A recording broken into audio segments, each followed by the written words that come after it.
What is happening, baby? Welcome back to the Huddle Chat Sports Network's very own fantasy football huddle for the very first time here going into the 2025-2026 season. And boy, I cannot tell y'all how god dang good it feels to be back talking fantasy, talking with the people I love. I cannot tell y'all how much I appreciate you for coming back yet again for season 5 of the Huddle Chat Sports Network and the Fantasy Football Huddle. Today, we're going to really start taking a deep dive into everything that's changed this offseason and really set the foundation for what's going to happen in your fantasy football league, or what we can expect to happen in your fantasy football league as far as players, as far as scheming goes. We're really going to be discussing player changes, coaching staff, and scheme changes, and how both are going to affect target and rushing share amongst all 32 NFL teams. These are going to be entirely new philosophies sometimes that can make or break a player's season. We're going to be talking about all the key fantasy relevant players for the 2025-2026 season, so make sure you buckle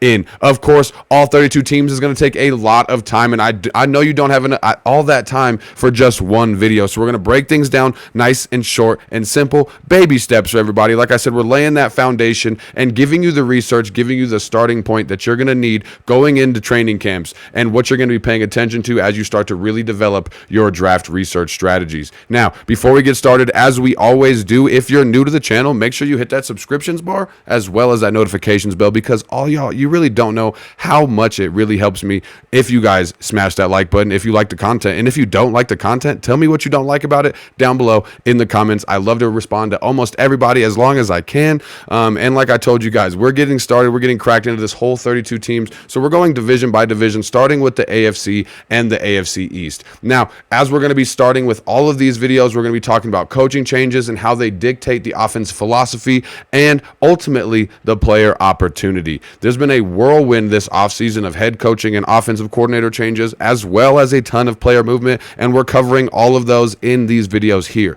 These moves have an impact on each and every single player's value. It's shifts. There's going to be shifts in pass and run ratio, in the pace of play for each team, and the targets and touches amongst all the players. We're going to be looking at concrete impacts on players, on player roles, as well as opportunity share. And we're going to be starting today with the AFC East, going into that strong conference. You're looking at the Buffalo Bills finishing off at 13-4, the Miami Dolphins finishing 8-9, the Jets 5-12, and the Patriots 4-13. Before we get started on how the AFC East is going to shake out after all these offseason changes, let's make sure we fill up our cups, roll something up so we can get right into the news, as we always do here on the Huddle Chat Sports Network. Now, talking about the Buffalo Bills first and foremost, since they were the AFC East champions, you're looking at Joe Brady now being a full-time offensive coordinator in this offense. Sean McDermott is still the head coach. It's going to remain a high-volume passing attack. You're going to look for an increased commitment to the running game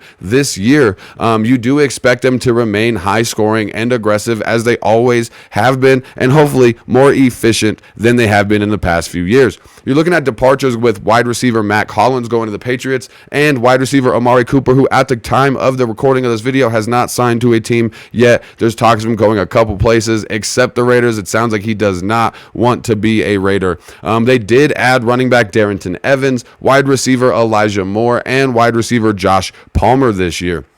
You're looking at how that's going to affect the players, starting, of course, with the quarterback, Josh Allen. You're looking at him being unaffected in this offseason in terms of his elite quarterback one status. There's going to be a high-volume passing attack, as we said, and he has that rushing floor, which makes him safe and gives you that safe floor as well. Josh Allen, still a QB1. We're not going to spend a ton of time on him until we really start getting into those top 25 quarterbacks, top 25 running backs. When we really take a deep dive on those rankings here in the next week or so, you guys are going to hear a lot more about those quarterbacks. But right now is not the time to talk about Josh Allen. Somebody we do want to spend a little bit of time on is James Cook, the running back here for the Buffalo Bills. He's going to remain the primary back, of course, but you're looking at them, like I said earlier, having a renewed emphasis on the rushing attack this season, and his receiving role is going to be extremely stable as long as his health remains. You're looking at him taking a 10 to 15% target share game in and game out. You're looking at Ty Johnson, that running back, complimenting him very well, but I don't think ultimately having him eat any production away from James Cook, so I'm not really afraid of that. at all. One player I do want to spend quite a bit of time about is Khalil Shakir. He stepped up significantly last year in 2024 with Stephon Diggs' departure. You're looking at him likely coming in as the wide receiver 1 and getting wide receiver 1 volume. You can expect a 20 to 24% target share for Khalil Shakir. Josh Palmer may not get such a high target share himself. Looking at him really mainly going to be competing for an outside role. As we said, he's a veteran addition to this offense. He's going to be mostly competing for targets. I think he's going to be looking likely between a 10 and 12% target share in this offense until he starts to get a little bit more comfortable with Josh Allen. Then it might jump up to about 15% as long as everybody's health remains intact. You're looking at Elijah Moore coming over as well. He's most likely going to operate out of the slot in this offense. I think his target share, without having much slot competition in this offense, his target share is likely going to sit around 10 to 13% in this offense. Elijah Moore is going to benefit the more from this high volume passing attack and getting those really quick dump offs, kind of like Dalton Kincaid does. Dalton Kincaid is going to remain a top tight end in fantasy football. He's the primary red zone target for this Buffalo Bills offense. He's a security blanket for Josh Allen. His target share is likely to remain somewhere around 18 to 22%, maybe even competing with Khalil Shakir for the number 1 target in this offense. The person that's going to be taking that number 2 wide receiver role, most likely, at least coming into the year as it stands going into training camp, you're looking at Keon Coleman, looking for him having a big jump coming out of year 2, getting more comfortable, getting more accumulated to this Buffalo Bills offense, and being able to operate the way that he did last year with the example and the sample size that we got from him last year. You're looking at him competing with likely about a 15 to 18% target share, at least early in the season. I think Keon Coleman is definitely somebody I'm going to be targeting in those mid rounds in my draft. Now, before we move on to the other teams, like I said before, if you guys have not yet, make sure you smash that like button as well as that subscriptions bar and notifications bell if you're new to the channel. It helps me more than you guys will ever realize. Now, going on to the next team on the list is going to be the Miami Dolphins. As I said, finishing 8-9 last season. Continuity is going to be the key here for the Miami Dolphins offense. You're looking at Mike McDaniel, Frank Smith remaining in the coaching staff in this offense. They're going to continue with a high efficiency, speed-based offense. It's going to be run first, but still pass heavy by volume in this offense, which really leverages their playmakers that they have. They did lose some people last year. They're looking at Raheem Mostert going to the Raiders. Jeff Wilson left the team. Braxton Berrios is now a Houston Texan. And in the recent development, Jonnu Smith is now a Pittsburgh Steeler. But in return, they did get Darren Waller, tight end, coming out of retirement. They got wide receiver Nick Westbrook-Akine,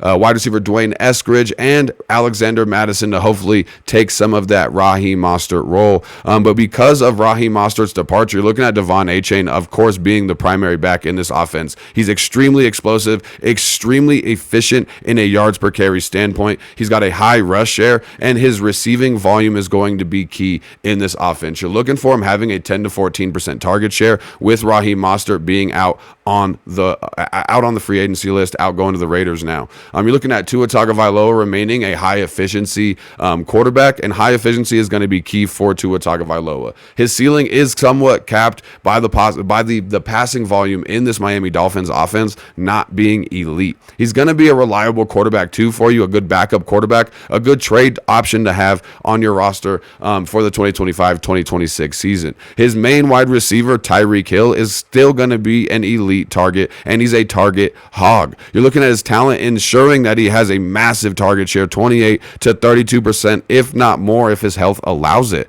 The opposite on the other end of the field is going to be Jalen Waddle. He has disappointed over these past few seasons, and we've had such high expectation on him. And it's really going to be because there's such high efficiency in this offense, it benefits him. You're looking at Tyreek Hill being the number 1 wide receiver, benefiting Jalen Waddle. Hopefully this year, Jalen Waddle can cash in on some of the opportunity that he should have in this offense if his health remains intact. But Jalen Waddle is obviously going to be a little bit lower on our ADP standpoint, as he's been in the last few years.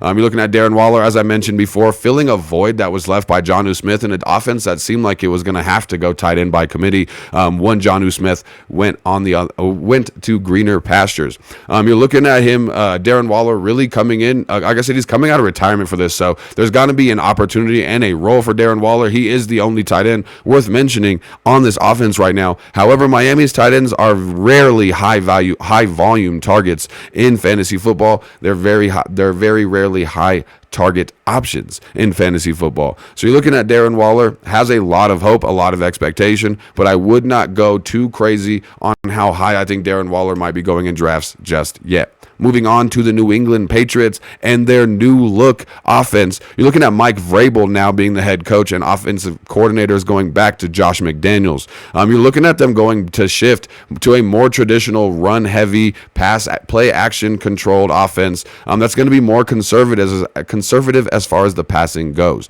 You're looking at them adding Stephon Diggs, who's going to be the obvious alpha wide receiver in this offense. Even in a low passing volume offense, his elite talent is going to command 30% or more in a target share. He's the only trustworthy fantasy target as far as a pass catcher in this offense goes. The only other one that I really trust is going to be Ramondre Stevens. That's the only other fantasy football player I might trust in this New England Patriots offense. He's going to get significant volume. Like I said, it's going to be a run-heavy approach with Mike Vrabel, and Ramondre Stevenson is the biggest benefactor of Mike Vrabel signing at the head coach. You're looking at his target share, going to be around 10%. He's going to be a safety valve for rookie or second-year quarterback Drake May.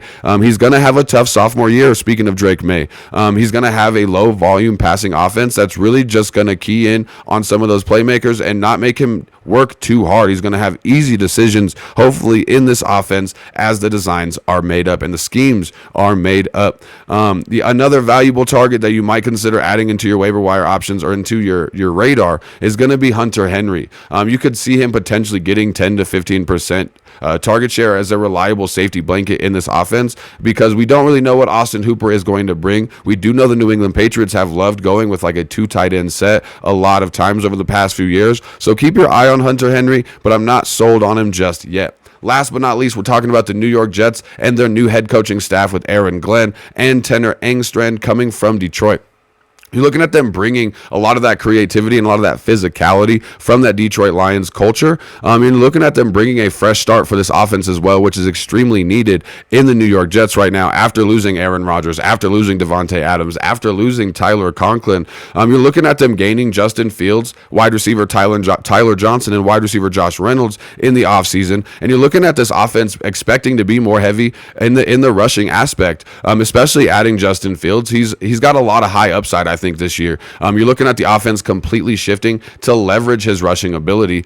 His passing volume may be inconsistent, which will really make a lot of those wide receivers boom or bust. You're looking at Garrett Wilson being an immense talent. You're looking at Devontae Adams' departure, ensuring that he's the number one wide receiver, the alpha wide receiver in this offense. And like I said, volume may be inconsistent, but he's still going to command a 25% target share. The new wide receiver, Josh Reynolds, he's got some familiarity with the head coach and the offensive coordinator coming from Detroit, and you're looking at him possibly carving out a role as a wide receiver too in this offense, and you can expect his target share to be somewhere around 12 to 15%. Allen Lazard is still on the roster, and I think he's mostly going to be competing for snaps. He's going to likely have a lower target share, maybe somewhere around 8% by the end of the year. I don't really have a ton of trust in Allen Lazard, and I don't have a ton of trust in Mike Gesicki. They re-signed him, which suggests that they're going to have a role for him in this offense, but he's rarely been a high-volume option. You're looking at him being a potential red zone threat, but you also have rookie Mason Taylor, who's going to add some competition in this offense for the tight end role. Now, the one person I'm focusing on the most in this offense is going to be Breece Hall. He's elite. He also has, regardless of quarterback, a ton of talent. His receiving ability also is going to be huge in this ability, and that's what makes him the focal point of this offense. Breece Hall is a hard runner. He's an efficient runner and a great pass catcher out of the backfield, and one person I'm really targeting in a lot of drafts as we come and start doing mock drafts. Now, like I said, we're just getting into the early portions of our fantasy football research. We're just laying the foundation here, and I'm giving you some of those deeper statistics that I look at that help me make my rankings, because